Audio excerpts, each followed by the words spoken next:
saat seseorang mengungkapkan pendapat dan juga gagasannya terkait suatu topik secara lisan maupun tulisan. Atau mungkin ternyata kalian sering melakukan kegiatan ini tanpa kalian sadari. Nah, kalau pernah, itu berarti kalian sudah melihat dan menerapkan contoh sederhana dari teks eksposisi. Oke, secara pengertiannya, teks eksposisi adalah teks yang berisikan informasi dan juga pengetahuan yang ditulis berdasarkan pendapat dan gagasan dari si penulis. Nah, teks eksposisi disertakan dengan alasan-alasan yang logis supaya pendapat yang diberikan dapat dipertanggungjawabkan dalam sebuah teks eksposisi. Lalu yang kedua ada argumentasi, merupakan unsur penjelas untuk mendukung tesis yang berupa alasan logis atau data hasil temuan, fakta-fakta, bahkan pernyataan para ahli. Lalu yang terakhir ada penegasan ulang, merupakan bagian yang bertujuan menegaskan pendapat awal serta menambah rekomendasi atau saran terhadap permasalahan yang kita angkat. Oke, supaya lebih paham sama struktur dari teks eksposisi, yuk perhatikan teks berikut ini dan kita akan coba mengidentifikasinya bersama-sama.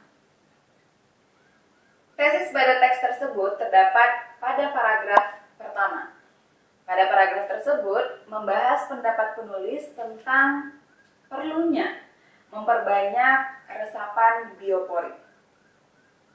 Lalu yang bagian argumentasi pada teks tersebut bisa kalian temukan di paragraf kedua. Paragraf tersebut disebutkan beberapa fakta dan manfaat dari resapan biopori. Nah, sedangkan penegasan ulang pada teks tersebut terdapat pada paragraf ketiga. Pada paragraf itu terdapat saran dan rekomendasi terkait perlunya memperbaiki resapan biopori. Setelah mengenali struktur dari teks eksposisi, kalian juga harus mengenali kebahasaan apa saja yang terdapat di dalam sebuah teks eksposisi. Kebahasaan dari teks eksposisi yang akan kita bahas pada video ini antara lain istilah bidang ilmu atau istilah teknis, konjungsi kausalitas, konjungsi temporal, verba mental, kata rujukan, dan kata-kata persuasif. Pertama, ada istilah teknis atau istilah bidang ilmu. Istilah ini umumnya muncul karena adanya kaitan dengan topik dari teks eksposisi yang kita bahas. Nah, contoh dari istilah teknis atau istilah bidang ilmu adalah jika kita ingin mengangkat topik tentang kesehatan, maka istilah teknis atau istilah bidang ilmu yang muncul itu akan berasal dari bidang kesehatan juga, seperti ada tensi, gula darah, virus, bakteri, hemoglobin, dan sebagainya. Kedua, ada konjungsi kausalitas, merupakan kata hubung yang menyatakan hubungan sebab akibat. Konjungsi ini umumnya muncul karena adanya hubungan yang saling menguatkan antara pendapat dan argumen-argumen lainnya. Nah, contoh dari konjungsi kausalitas antara lain kata jika, maka, sebab, disebabkan, karena, dengan demikian, akibatnya, sehingga, dan lain sebagainya. Selanjutnya ada yang namanya konjungsi temporal. Konjungsi temporal adalah kata hubung yang menyatakan hubungan waktu. Nah, konjungsi ini digunakan untuk menyampaikan urutan argumentasi pada sebuah teks eksposisi. Kita lihat contoh dari konjungsi temporal itu adalah kata sebelum itu, kemudian, setelah itu, pada akhirnya, sebaliknya, dan lain sebagainya. Kemudian ada verba mental. Jadi verba mental adalah kata kerja yang berfungsi untuk menerangkan hal yang berkaitan dengan respons perasaan atau pemikiran. Nah, coba kita lihat contoh dari verba mental ini. Dapat kita lihat pada kalimat berikut ini. Kata pahami pada kalimat tersebut merupakan contoh dari verba mental. Oke, berikutnya kata rujukan. Pada teks eksposisi, kata rujukan umumnya digunakan untuk merujuk sebuah pernyataan. Nah, contoh dari kata rujukan adalah seperti berikut ini. Kata berdasarkan merupakan bentuk rujukan terhadap suatu pernyataan yang dikemukakan oleh seorang ahli. Oke, terakhir nih, ada kata persuasif, yaitu kata yang mengandung makna ajakan, saran, atau rekomendasi. Contoh dari kata persuasif adalah kata hendaklah, sebaiknya, diharapkan, perlu, harus, seharusnya, dan lain sebagainya. Kalian juga dapat melihat contoh kata persuasif pada kalimat berikut ini.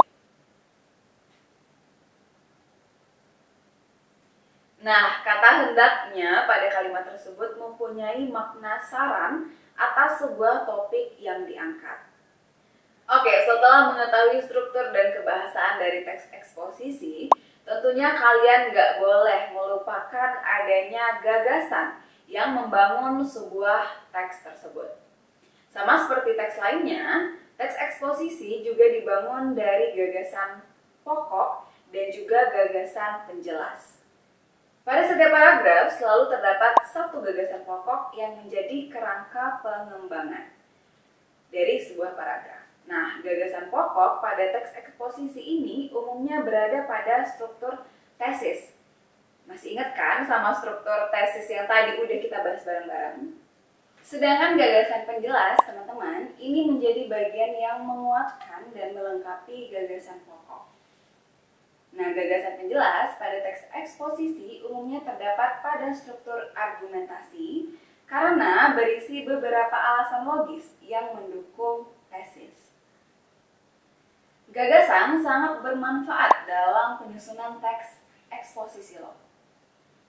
Buat menyusun sebuah teks eksposisi, kalian bisa mulai dengan mendata gagasan-gagasan pokok yang sesuai dengan topik yang akan dibahas.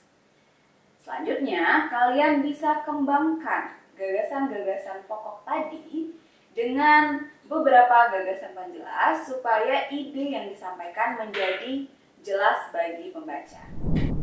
Ternyata cukup mudah ya untuk mengembangkan pendapat dalam sebuah teks eksposisi. Semoga setelah pembelajaran ini kalian lebih dapat memahami terkait struktur, kebahasaan, dan juga gagasan dalam sebuah teks eksposisi. Seperti biasa, sebelum kita berpisah, Kak Pia punya soal-soal latihan terkait materi pembelajaran tadi. Untuk ngebantu kalian biar pemahamannya makin bertambah. Yuk, sama-sama disimak soal yang berikut ini ya. Jangan lupa dikerjain. Latihan soal nomor 1. Potongan teks di atas merupakan struktur titik-titik pada teks eksposisi. A. Tesis, B. Argumentasi, C. Penegasan ulang, D. Interpretasi, atau E. Orientasi. Nomor 2. Kalimat yang bergaris bawah pada teks di atas mengandung kebahasaan titik-titik pada teks eksposisi. A. Konjungsi kausalitas, B. Konjungsi temporal, C. Kata persuasif, D. Konjungsi pilihan, atau E. Istilah bidang ilmu. Nomor 3. Pernyataan di bawah ini yang benar terkait potongan teks eksposisi di atas adalah: Nomor 4. Tentukan benar atau salah dari pernyataan berikut ini. Oke teman-teman, setelah kalian ngerjain, yuk coba kita cek jawaban dan pembahasannya berikut ini.